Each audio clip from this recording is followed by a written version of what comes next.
Reports and communications. Following reports and communication items are provided for the council's information. No action can be taken on items under this section unless the council agrees to include it on a subsequent agenda.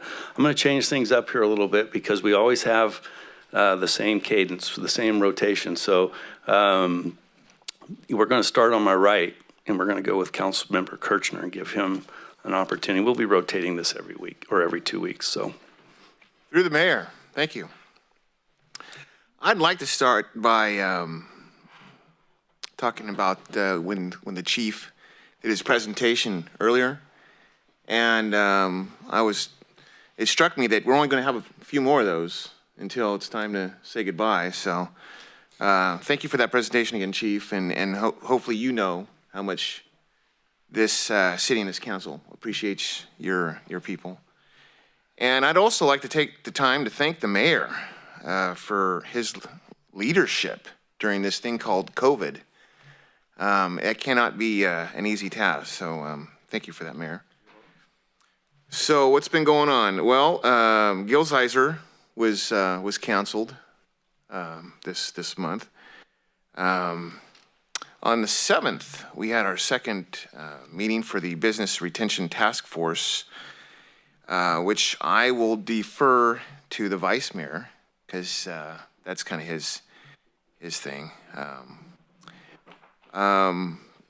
Mosquito abatement.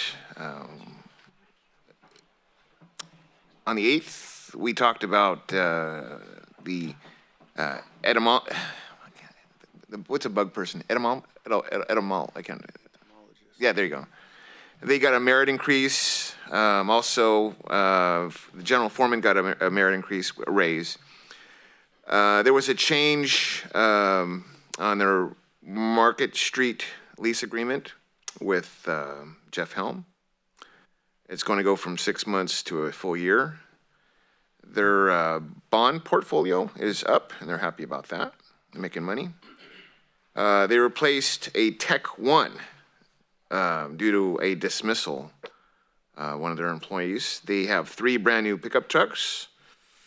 They finalized the agreement on their aerial spray. The prices are $1,275 for the larval and $2,300 for the adult. That has to do with mosquitoes. And and the other thing is that the dead bird hotline is up and running. So if you find a dead bird on your property, you got a hotline. That's a big deal. And also mosquito fish are now available for pickup. So lots of good stuff happening with the mosquito abatement. On the 15th, which was last Thursday, I attended an event out at Peachtree.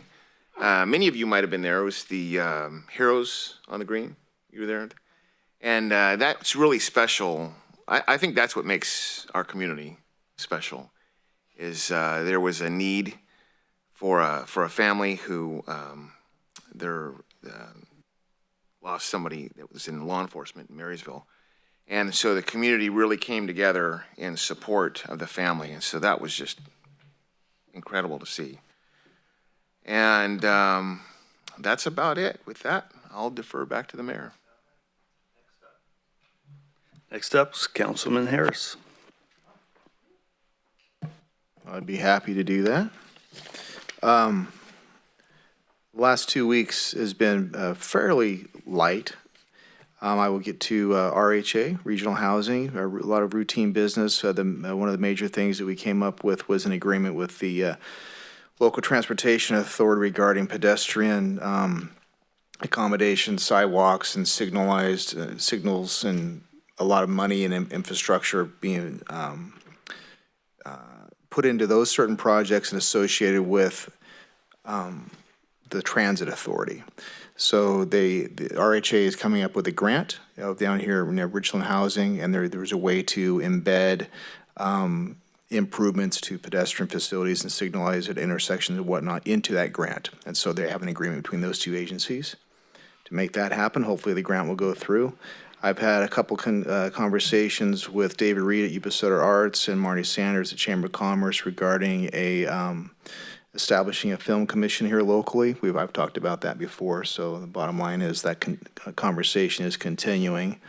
We're trying to do it with as little impact as possible. We just don't want to come into, for example, even here, asking for a little bit of seed money with just an idea. My opinion is we need to come in with a plan, and then examples of how that plan has been shown in other communities to work. So hopefully we can pull that off, and we want to do that.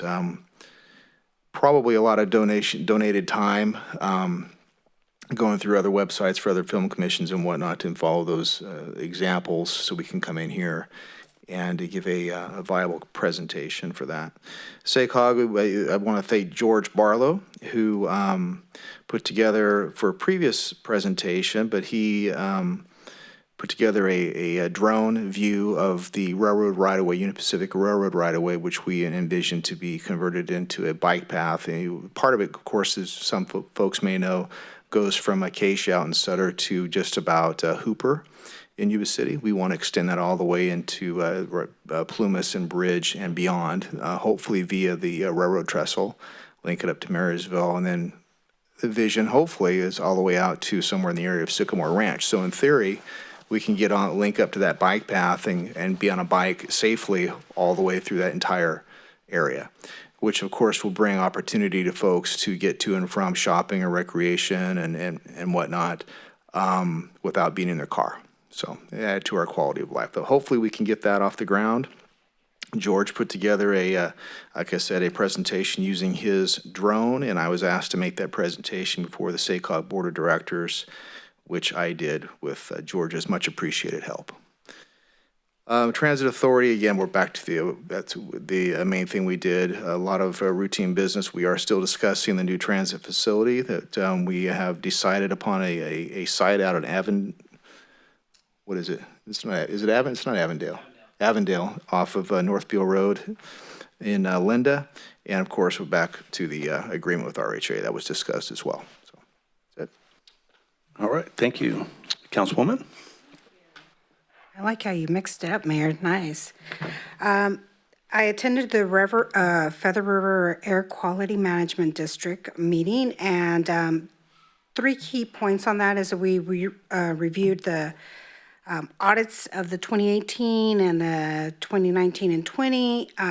We approved a teleworking policy in order to accommodate for staffing. It was a very complete, thorough policy. There's still some small grants that are available for schools, $2,000, $3,000 or less. If they want to use them for science programs or air quality, there's some grants available out there for the community. I also attended, along with Councilman Harris, the Sutter Butte Flood Control Agency meeting, which we had a presentation. It was a thorough presentation by the Yuba Water Agency, which flood risk. And talking about drought, we also talk about floods in the preparation of the two. So there were several projects that were in the action right now working in Yuba County.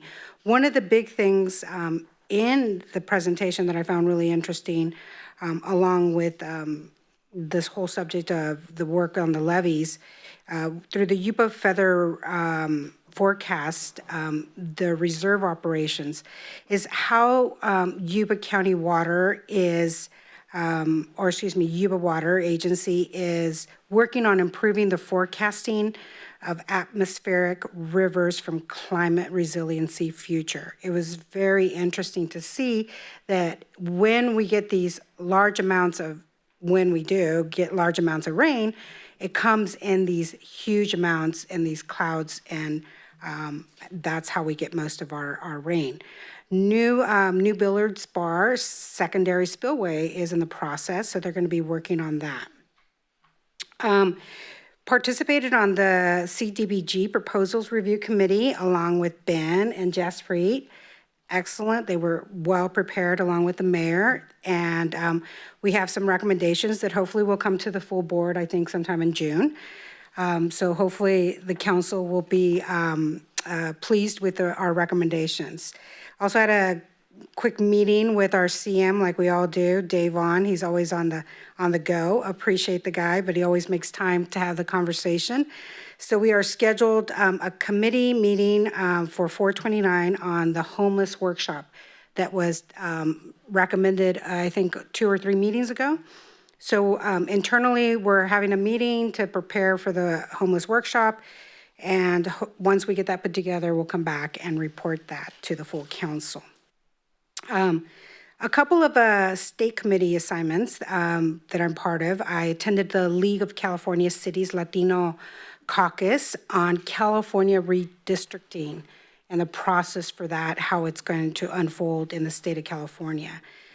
One of the other ones, it was a lengthy meeting, which was within the League of California Cities on the Committee for the Revenue and Taxation Policy Committee. And I'm not going to go through every single detail because there's a lot of information in this PowerPoint and the conversation of legislation. But I'm going to give some quick highlights, mostly just to share with our council and anyone else besides us in the room, watching on the YouTube if they are watching, or Zoom, wherever. The state is reporting a windfall of $2 billion, which is above their projections and their May revise. They have done 2 urgent actions on the budget. One was $536 million for wildfire, forest, and resiliency. Another was $9.6 billion for direct COVID-19 impact support. One of the long-term highlights of potential funding that may be coming down to cities, because that's our interest, is over 5 years, the state is projecting $20 billion for homeless intervention. How is that going to look? I don't know. Where the money's coming from, that wasn't discussed. But it is something for us as a city, and based on the report from our police chief, it is an issue that we would like to resolve and do, better work in our community. Do you have a question, sir? I was going to wait, but I do have one if you're asking. And not really a question, just a statement. If you have the opportunity, I would certainly appreciate it as one member of this council that when they discuss money for the homeless, that we also consider money to the victims of the homeless when they vandalize and pollute and whatever else they do to our residents. It would be nice to hardwire some money into that for some reimbursement. Okay. Possibly that's something we can do something locally. Good point. Thank you. Another projected revenue there was a discussion about projected revenue shortfall for cities. Some cities are statewide a $6 billion shortfall. And where they have discovered some of the shortfall was specifically 51% on the transient hotel occupancy tax, the TOT that we talk about. That's a big conversation in the council with impact fees and master tax conversation. And just for tourism, the aspect of the work that Councilman Harris would like to bring in the film commission, that ties all into that. The other decline is 28% to sales tax revenue. The unknowns at this point, in referencing to our city, property tax impacts are delayed by 18 to 24 months and are not fully understood to how that impact would help come to us as a revenue issue. Now, in the discussion for cities to receive the American Rescue Plan funding from the U.S. Department of Treasury, one of the things in outline that I forward to our city manager, which when I think to our director, Spencer Morrison, is how to access the funding, how to begin that process. Cities, the state of California is receiving $8.3 billion for California cities. We are projecting around 16 million plus, depending, I think those formulas are being tweaked and changed. There's also a 10 billion capital project fund, which is to carry out critical capital projects directly enabling work, education, health, monitoring, including remote options in response to public health emergencies. And the last thing that was said within this meeting is that the details are not all out there yet. So there's a lot of discussion. These were just the highlight points for the revenue tax. And lastly, I just want to thank our community for attending our meetings, being engaged and supportive of the work. We truly do listen. If you haven't seen the efforts, we do respond. We are engaged with our city manager, Dave Vaughn, who's been on our team not even 45 days, I'll take a guess. And he has been instrumental in leading the direction of this city, along with our management team. And truly, the city is not as, we could not do as much as we can without the people that work within the city. The people like Sierra, like Brian, the people behind the counters, the people that make sure your water functions and all those things. So I just want to thank everyone for all their service and their time. Thank you so much. Thank you. Mr. Vice Mayor. Thank you, Mr. Mayor. And I'm going to piggyback off of Councilperson Espindola's report there about tax and rev. Hold on to your shorts because I can tell you two of the ideas they floated around on how to fund that. The governor has proposed previously to raise the top state tax bracket to 16.4 from 9.3, and they're proposing a net worth tax as well, one of the senators out of Southern California. Both of those were DOA when they arrived, but as everything's permanent until Sacramento gets together again, so hold on to your shorts, but that's a couple of the funding mechanisms. And then a lot of the other areas, like she said, is down in the state, and I am so thankful that this council worked as hard as, I wish our gentleman had stuck around tonight, that thought we didn't do things during the past 12 months because this council has taken initiatives to keep this community open. Our sales tax revenue from previous quarters came in far beyond what HDL projected. We're an ag-based community. We've done well. So kudos to my fellow council members, and we'll get there eventually. So been a busy few weeks. Bogue Stewart Master Plan Tax Agreement. Been working on that. The only thing I will say in that process is we have to do something and come to an agreement that is in still the best interest of our constituents, which is the residents of Yuba City. So I hope that, Mr. Mayor, we can get this thing across the finish line, but know at the end of the day, and I know you stand true on this as well, we have to make sure we're doing what's in the best interest of the residents of our city in that matter. I've been busy with the Budget Ad Hoc Committee, and boy, come out of tax season and we go straight in it. I'll be here all week going through things, looking forward to bringing reports back to the full council as the city manager and the department heads are walking us through this and looking at the needs. As I have said already, today is Tuesday, 2 days in a row. I look at things not two different ways.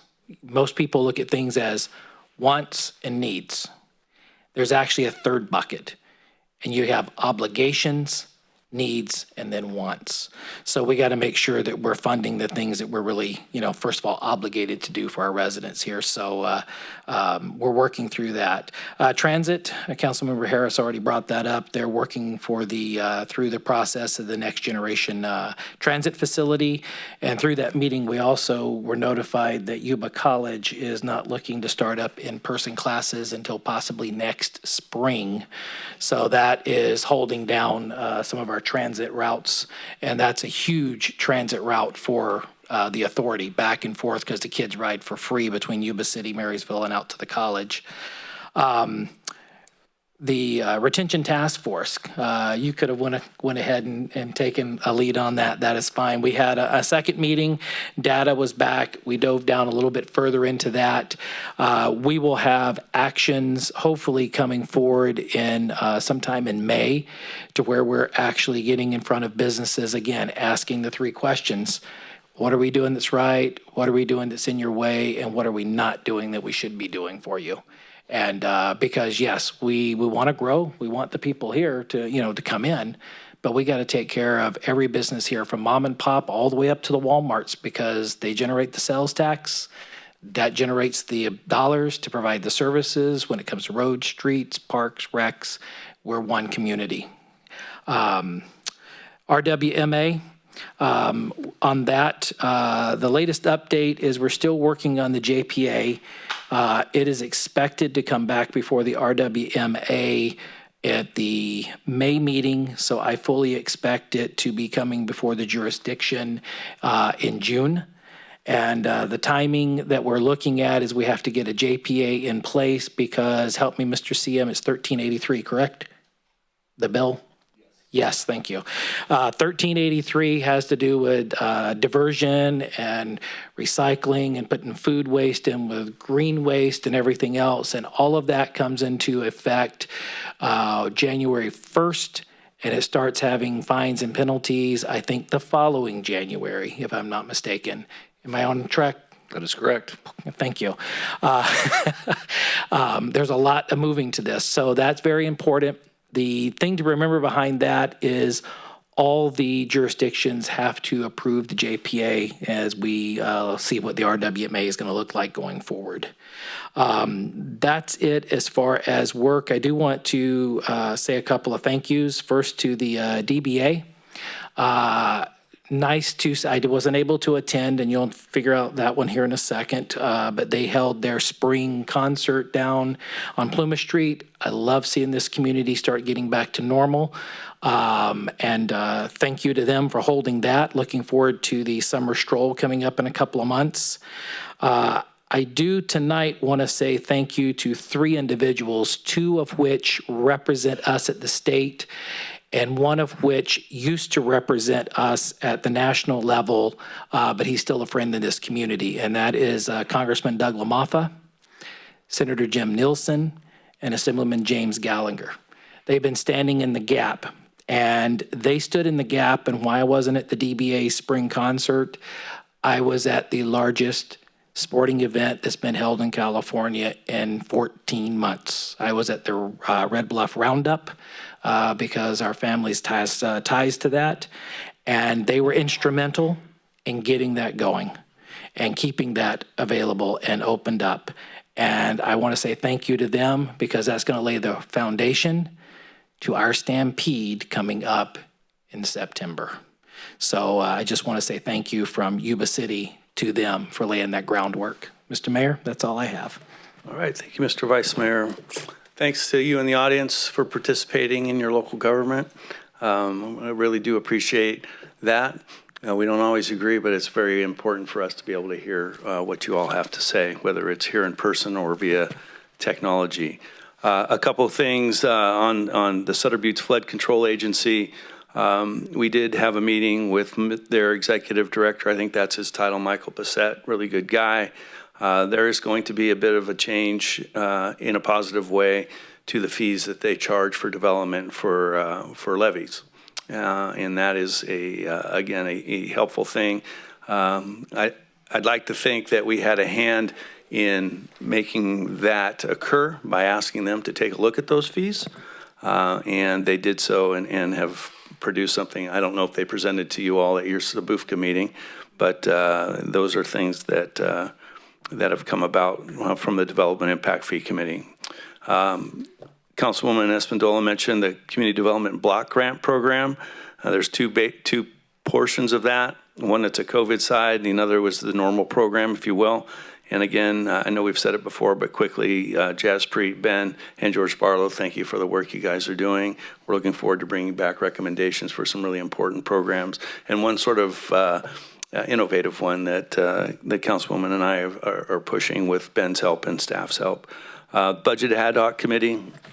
that effort is just to try to make sure that, that when we come to you, council, that we are telling you that, hey, look, we and staff have come together with, a good document going forward. I want to thank the vice mayor. I was away over the weekend watching college baseball in Iowa. You'd be happy to know that things are pretty wide open out there and the fields are accessible. So, but yeah. And boy, let me tell you, I think things in the transportation industry are getting back to normal. Airports were packed, the planes were packed, so we're inching our way back. With that, I don't want to get too syrupy here, but this is a good council, and they listen. Again, you may not always agree with our decisions, but we work well together. We work well with our staff. We work well with this rookie city manager over here and this very, very well-respected city attorney. But at the end of the day, we're trying to make the right decisions. And our goal, I think the vice mayor mentioned earlier, is not trying to find the easiest path to no, but finding a path to say yes. And I think that's a cornerstone of us. So with that, it's been a good meeting, and I again appreciate the public input, and we will go ahead and close this meeting at this point. Thank you.